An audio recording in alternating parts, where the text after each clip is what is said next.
Wara li għal snin twal tħalla fi stat ta' abbandun, ġnien tal-kmand ġewwa Żejtun ingħata dera friska u ġdida hekk kif għadha minn proġett ta' riġenerazzjoni b'investiment ta' 30,000 euro. Ix-xogħol jinkludi titjib tal-modijiet u l-passaġġi kif ukoll restawr tal-ġibjun antik li jinsab ġewwa dan il-ġnien li nbena fis-snin bikrin tas-seklu 19. Dan il-ġnien li kien ikkummissjonat mill-Kummissarju Ċivili Ingliż Alexander Ball huwa wieħed mill-ftit ġonna li nbena minnu li għadu ippreservat f'pajjiżna.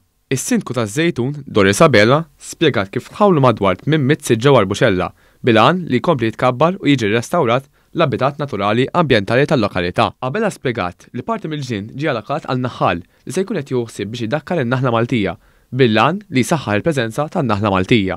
Parti milli ħajkun ġnien biss, hawnhekk għandna persuna illi qed intuha il-permess sabiex tkun tista' tkattar in-naħla Maltija.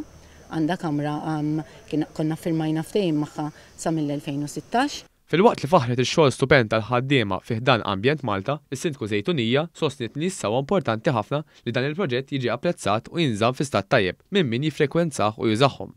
Waqt l-inaugurazzjoni ta' dan il-ġnien, il-Ministru għall-Wirt Nazzjonali José Herrera sostna kif il-Gvern qed ikun tajnu għall-Kunsilli Lokali biex permezz ta' skemi ta' fondi maħruġa jsiru proġetti fil-komunitajiet. Il-Ministru Herrera semma wkoll kif ir-reġjuni se jkunu qed jgħinu l-Kunsilli Lokali biex japplikaw għal skemi ta' finanzjament.